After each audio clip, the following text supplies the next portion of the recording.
Oh, come on and drink coffee, Jesse. You've been standing there for half an hour. Could you bring it over here, Helen? I've got to keep an eye on these clouds. Well, the least you can do is sit down. Thanks, Helen. I got to keep watching the southwest side. It's where most of them come from. You think it's likely?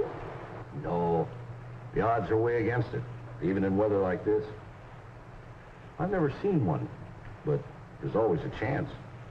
Weather Bureau wouldn't issue a tornado alert without some good reason.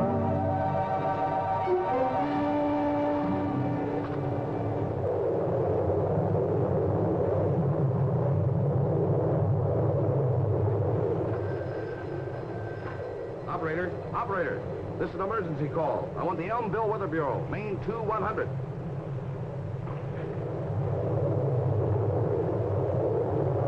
This is Brummett, Mr. Powell. Tornado about a mile east of the Winton pumping station. Moving fast your way, northeast. Yes, the bottom is touching the ground.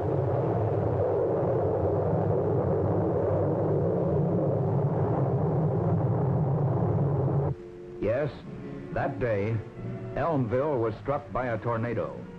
Most violent type of storm on Earth. Normally, we can expect about 180 tornadoes each year in the United States. They can occur anywhere in the nation. However, the greatest number occur in the flat land areas east of the Rocky Mountains. Each individual tornado is a violent local vortex in the atmosphere. The tornado's parent is a thundercloud, and the vortex suddenly descends to rotate wildly along the Earth in an upward spiraling motion. The funnel consists of air and moisture to which dust, mud, and debris are added by the inrushing winds, estimated to be rotating at speeds as high as 500 miles an hour. Tornadoes are usually funnel-shaped, although they may take the form of a rope, an elephant trunk, or a column. Although its sweep is generally only about 400 yards wide and up to 16 miles long, a tornado's destructive power is appalling. Strong buildings are reduced to rubble, automobiles lifted and flung through the air, great trees whirled about like toothpicks. The creation of a partial vacuum within the vortex can cause buildings literally to explode when the funnel passes close to them. No one knows all the facts about tornadoes, but meteorologists can detect the thunderstorm conditions that give birth to them. The presence of layers of air of contrasting temperature, moisture, density, and wind flow. Such combinations of conditions may generate a tornado. Usually this does not happen. But when the clouds become unusually threatening, it is wise to take every possible precaution. That calls for forewarning. And it is the responsibility of the United States Weather Bureau to provide the public with information regarding the possibility of severe local storms, including tornadoes. Such advance notice can save many lives and even help reduce property damage. To forecast the development of dangerous conditions, the Weather Bureau has established the Severe Local Storm Warning Center at Kansas City. The staff which mans this office specializes in forecasting storm conditions, not only for the Kansas City area, but for all parts of the country. Local conditions on which these men base their predictions are fed into the center constantly by thousands of observation posts across the continent. From local Weather Bureau offices come reports of surface weather conditions. Upper air conditions, which may be very different from those on the ground, are checked by weather balloons. Radar stations scan cloud formations at varying altitudes to detect dense moisture patterns, the beginning of bad weather as a rule. Specially equipped Air Force and Navy weather reconnaissance planes fly far beyond the continental limits to secure information on incoming weather. All of these observations are funneled into the Kansas City Center, along with nationwide weather charts prepared at the Bureau's Analysis Center in Washington and transmitted by facsimile. Piecing together all this information, the staff prepares a detailed analysis of areas in which violent squall lines, hailstorms, and other dangerous weather conditions are likely to occur, where a tornado may develop. But to see it, if it actually does develop, the Weather Bureau needs the help of the other vital link in the network, the Volunteer Observer Group. In Elmville, for example, the head of the local Weather Bureau had organized an observer network 2 years before the tornado struck. The first purpose of the Observer Corps was to spot actual tornado clouds and advise the Weather Bureau of their location and movement. Another aim was to inform the public about safe behavior during storms, about avoiding false rumors and panic. In the Elmville network, trained observers were stationed about 2 miles apart, with the heaviest concentration southwest of the city. All were pledged to watch any questionable weather, to report promptly to the Weather Bureau any dangerous-looking storms. One of them was Jesse Brummett, whose farm was located southwest of Elmville. One warm, muggy day in May, the forecasters in the Kansas City Center became concerned about conditions in an area to the southwest. These men have a heavy responsibility. They cannot needlessly alarm the public. But when loss of life may be possible, their duty is clear. In this case, they felt that severe storm activity might be expected to the southwest, in an area 160 miles long and 80 miles wide. The Weather Bureau office responsible for distributing warnings in that area was Elmville. The district forecaster in Kansas City immediately called the Elmville Weather Bureau. I think there will probably be several of them in your area before the afternoon. From 50 west of Lawton, northeastward. Looks like it'll be right in here. That's a pretty hot area. That's pretty warm. Let me get that out on the press and radio right away. A severe weather forecast was issued for the Elmville area. All public outlets were advised. Police, radio and television stations, and news networks, and the Elmville Observer Network was alerted. This was not a tornado warning. Its purpose was merely to alert the public to the possibility of a tornado occurring somewhere in the Elmville area. We interrupt this newscast to bring you this severe weather forecast issued by the United States Weather Bureau at Elmville.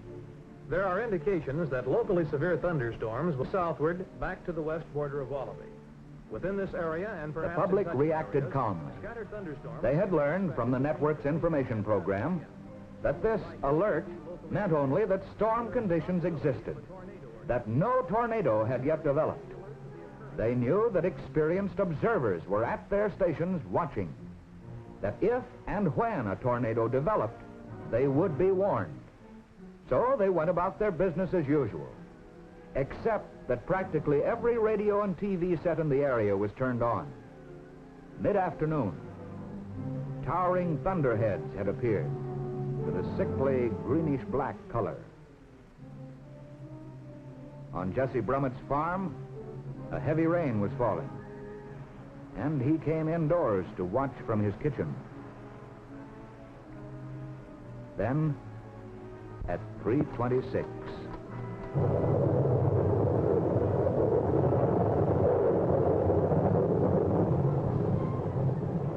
This is Brummett, Mr. Powell. Tornado about a mile east of Winton Pumping Station. A mile east of Winton Pumping Station.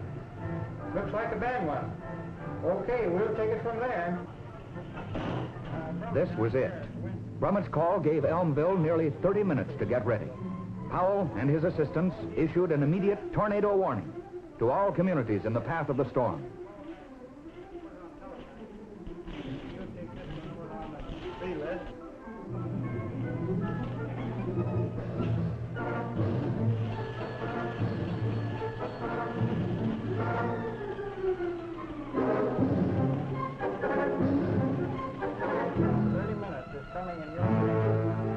Toward your community. Would you spread the warning, please? The exact location of the tornado was flashed to the nearest radar station, which began to track it. What they saw were echoes from a number of storms over a radius of many miles. But most important, the peculiar S-shaped echo of the tornado cloud Brummet had spotted. Now, they could follow its path and report any change of speed or direction. Meanwhile, warned by television, radio, and telephone, the public followed tornado safety rules. Those with storm cellars had the best protection. People in open country sought ditches or ravines. Lying flat in a depression will guard against one of the greatest hazards, flying debris as deadly as shrapnel. In homes, doors and windows on the north and east sides were opened to help reduce damage to the buildings. Families took shelter in the southwest corner of their homes, in basements if they had them.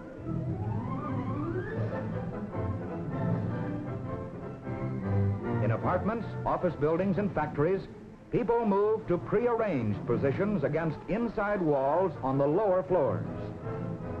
And in schools, because of practice drills, the pupils went to their assigned places on the lower floors, away from windows and large roof areas.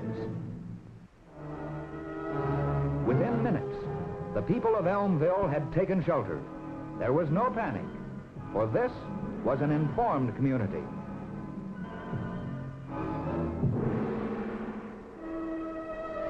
Five minutes later, the tornado roared into the city.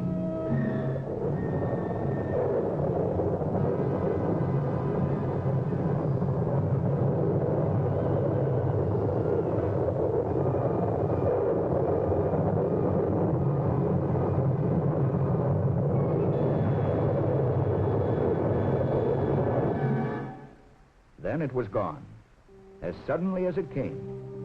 The wind shifted and the air cleared over a scene of devastation. Property damage totaled millions of dollars, but no lives were lost, and there were few injuries.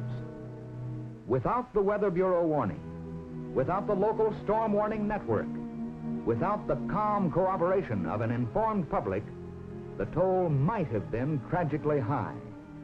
Nothing can prevent a tornado or any other storm. But the United States Weather Bureau is predicting their approach with ever-increasing accuracy.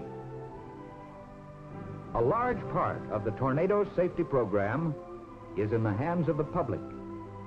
Every community in an area subject to these storms should have an active local warning network. If you live in such an area, support your local network. If you don't have one, start one.